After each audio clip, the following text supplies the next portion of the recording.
আমার জীবনের একটি গল্প।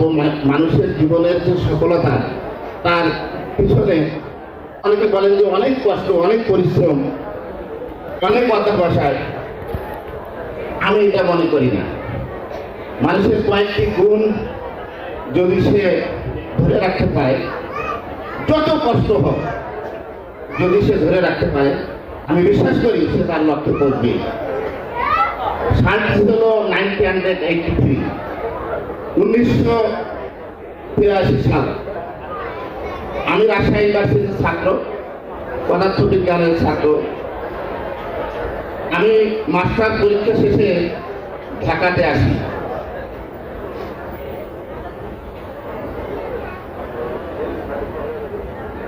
চাকরির খোঁজে। কিসের খোঁজে? চাকরির খোঁজে এসে দেখি যে আমার বিএড কলেজের দুই সিনিয়র বড় ভাই আমার 2 বছর আগে মাস্টার্স পাস করে ওনারা চাকরি খুঁজতেছেন। আমি চিন্তা করলাম যে দীর্ঘ 8 বছর এসএসসি পাস করার পরে মাস্টার ডিগ্রি পর্যন্ত আমার পিতামাতা প্রত্যেক মাসে মাসে টাকা পাঠিয়ে হলে রেখেছেন এবং পড়াশোনা করিয়েছেন।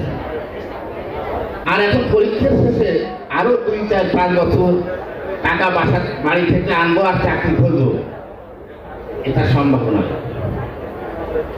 এটা আমি করবো না। আমি ঈদের ভ্যাকেশনে বাড়ি থেকে যখন আবার ঢাকাতে আসি, তখন 300 টাকা হলে একটা ছাত্র 1 মাস চলতে পারত। 300 টাকা। আমি 500 টাকা নিয়ে আসলাম এবং আমার আল্লাহ, উনি জানেন আর আমি জানি, আমার পিতা মাতা অন্য কেউ তা জানে না, যে প্রতিজ্ঞা আমি করেছিলাম যে এই 500 টাকা শেষ হওয়ার পূর্বে আমি যে কোনো একটা কাজ করব, যে কাজের দ্বারা আমি চলতে পারবো। বাড়ি থেকে আমি টাকা মা বাবার কাছ থেকে গ্রহণ করব না।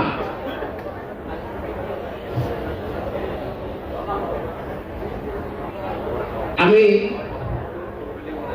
ঢাকাতে এসে বিএডে আমার এক জুনিয়র ছোট ভাই তার রুমে থাকতাম।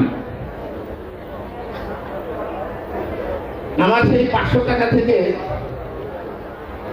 যখন আমার কাছে ছিল মাত্র 12 আনা, 3 সিকি 12 আনা, তখন একটা স্টুডেন্ট এক জায়গা থেকে আর এক জায়গায় যাইতে 4 আনা লাগতো। যেখানে যাবেন আপনি বাসে উঠবেন, বাসে উঠে যেখানেই নামবেন 4 আনা, উঠে নামবেন 4 আনা দিতে হবে। তখন আমি চিন্তা করলাম যে 12 আনা আমি যদি এখন কোনো নাস্তা করি বা কিছু খাবার খাই, তাহলে তো আমি আর কোথাও যাইতে পারবো না। আমি বুয়েটে যদি ইচ্ছে করতাম, তাহলে বুয়েটের যে রেস্টুরেন্ট সেখানে খেয়ে বাকি খেতে পারতাম, বা ওখানকার ছেলেপেলের কাছে কিছু টাকা ধার নিতে পারতাম। ঢাকা শহরে আমার যে আত্মীয়-স্বজন ছিল তাদের কাছ থেকে টাকা ধার নিতে পারতাম, কিন্তু এই কাজটা আমি করিনি। কারণ আমি যদি খাওয়ার পরে যখন বলবো যে আমার কাছে টাকা নাই, তার থেকে না খেয়ে টাকাটা আমার কাছে অনেক আনন্দের।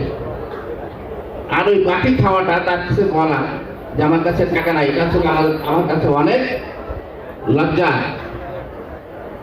যার ফলে আমি ওই বাকি খাই নাই। সবশেষে আমার হাতে একটা ক্যামি ঘড়ি ছিল, যেটা আমি গুলিস্তানে বিক্রি করে তারপরে আমি আমার খাওয়া দাওয়ার ব্যবস্থা করি, এবং সেটা 3 বেলা না খাওয়ার পরে, 3 বেলা না খাওয়ার পরে। তারপরে থেকে আমাকে অল্প সময় দেওয়া হয়েছে, যার ফলে গল্পটা বলবো।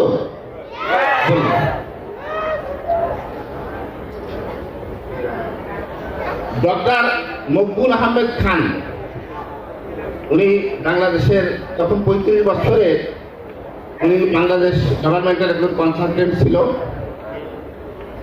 উনি আমাদের দূর সম্পর্কের আত্মীয়। তা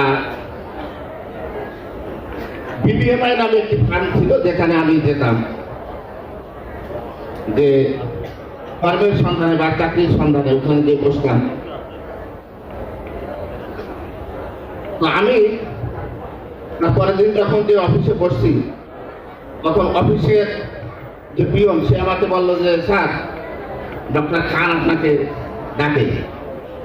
আমি খান সাহেবের সাথে দেখা করলাম।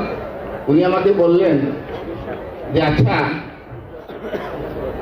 তোমার জানা মতে তোমার বন্ধু বান্ধব মাস্টার ডিগ্রি পাস করছে অথবা ডিগ্রি পাস করছে বা পরীক্ষা দিচ্ছে, এরকম আর 10 জন বা 12 জন ছেলে তোমার জানা আছে কিনা? বললাম যে হ্যাঁ জানা আছে, আমি এখন বেকার, বেকারের সাথে তো আমার বন্ধুত্ব। তা বললো যে আগামী দিন তাহলে তুমি 10 জন ছেলেকে নিয়ে আমার সাথে দেখা করো। দেখা করলাম। উনি বললেন যে তোমাদের 1 সপ্তাহের একটা ট্রেনিং দেওয়া হবে, এটা হলো দুধ শিল্পের একটা প্রজেক্ট, তারপরে ফিল্ডে তোমাদেরকে পাঠানো হবে। চাকরি খুঁজতে যে এখন চাকরি দেই, চাকরি খুঁজতে যে এখন চাকরি দিতেছি। তখন 1 সপ্তাহ ট্রেনিং পরে আমাদেরকে 2,500 টাকা দেওয়া হলো। কখন 2,500 টাকা দিচ্ছে? যখন একজন ক্লাস অফিসারের বেতন ছিল 750 টাকা। তারপরে এই কাজ করতে করতে ওয়েস্ট কমিশনে আমার চাকরি হলো, তারপরে পার্ট টাইম বিপিএমআইতে চাকরি হলো। অর্থাৎ ওই সময় আমি মাসে 30,000 টাকা প্লাস ইনকাম করি।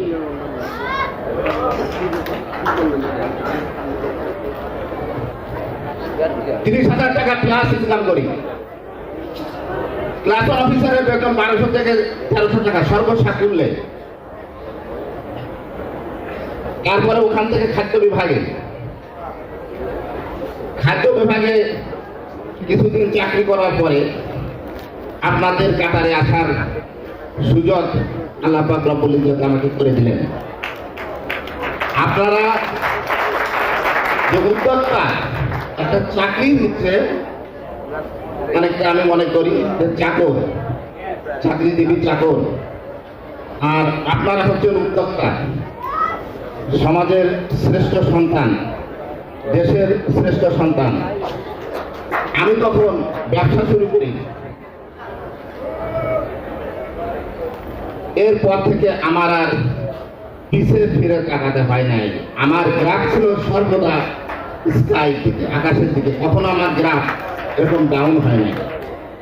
ওই যে আমি যে 3 বেলা না খেয়ে থাকলাম, তার রেজাল্ট আল্লাহ পাক আমাকে দিলেন যে তোর গ্রাফ আর কখনো আঁকা পাকা হবে না। আমার গ্রাফ ওই দিন থেকে, আমি এখন 70 ইয়ার্স প্লাস এজের একজন মানুষ, এখনো আমি ব্যবসা করি, এখনো আমার গ্রাফ উপরের দিকে।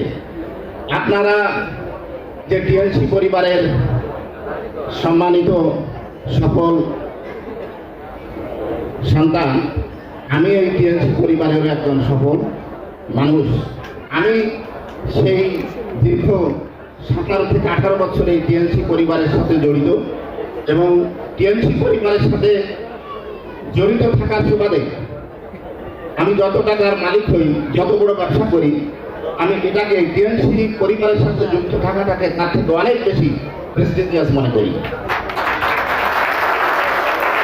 আপনারা যারা এখানে প্রিয় উপস্থিতি, আপনারা যারা উপস্থিত আছেন, তার মধ্যে অনেকে আছেন জেনে না জেনে, বুঝে না বুঝে, মনের অজান্তে অথবা কাকতালীয় ভাবে আপনারা যোগদান করেছেন। কিন্তু আপনি জানেন না যে কত বড় একটি সফল ফোরামে, কত বড় একটি বড় পরিবারে আপনারা যোগদান করেছেন। এটা একটি আন্তর্জাতিক পরিবার, দেশের এবং দেশের বাইরে। আমি যদি রিয়েল এস্টেট বিজনেস করি, এই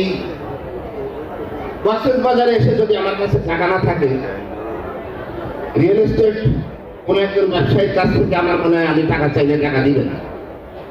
কিন্তু এটা এরকম একটি পরিবার যে এই পরিবারে যুক্ত হওয়ার সুবাদে আপনি শুধু বাংলাদেশে নয়, পৃথিবীর যে কোনো দেশে আপনি যখন ভ্রমণ করবেন, আপনার পকেটে যদি টাকা না থাকে, আপনি যদি কোনো প্রবলেমে পড়েন, সেখানে আপনার এই পরিবারের সম্মানিত সদস্যদের পাবেন এবং তাদের থেকে আপনি টাকা পাবেন, তাদের সহযোগিতা পাবেন।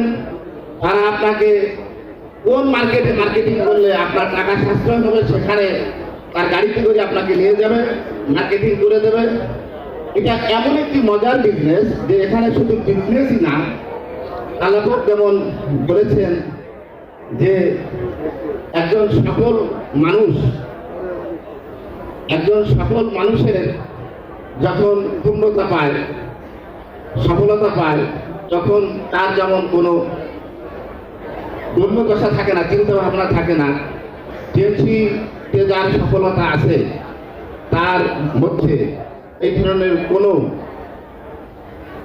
দুশ্চিন্তা, যেটাকে আমরা বলি যে সকল রোগের ফাদার অফ দ্য ডিজিজ কোনটা? দুশ্চিন্তা। আমরা জানি তো, আমরা যেহেতু হেলথ নিয়ে কাজ করি, শুধু বড় পরিবারই নয়, পৃথিবীতে যত বিজনেস আছে আমি মনে করি হেলথ রিলেটেড, যে মানুষের স্বাস্থ্য কিভাবে ভালো থাকবে, আমি কিভাবে আমার স্বাস্থ্যকে সুরক্ষা রাখবো, আমি কিভাবে হেলথি লাইফ লিড করব, এবং সারা পৃথিবীর মানুষ যাতে সুস্বাস্থ্যের অধিকারী হয়ে যায়, সেই বিষয়টি নিয়ে আমি কাজ করি। এই কাজটি হচ্ছে পৃথিবীর নাম্বার 1 কাজ। কারণ যদি আমি শারীরিকভাবে সুস্থ না থাকি, আমার দ্বারা কোনো সফলতা সম্ভব নয়। আপনারা জানেন যে আমাদের মুসা আলাইহিস সালাম, আল্লাহ নবী মুসা আলাইহিস সালাম, উনি আল্লাহর সাথে কথা বলতেন। উনি টেকনিক্যালি জানতে চেয়েছিলেন আল্লাহর কাছে যে আল্লাহ, আমি যদি আল্লাহ হতাম আর আপনি যদি মুসা হতেন, আপনি কি চাইছেন? উনি কি বলেছিলেন? হ্যাঁ, সুস্থতা। তাহলে আপনি এবার বোঝেন যে সেই সুস্থতা নিয়ে আমরা কাজ করছি। এটা সৎকায় জারিয়া।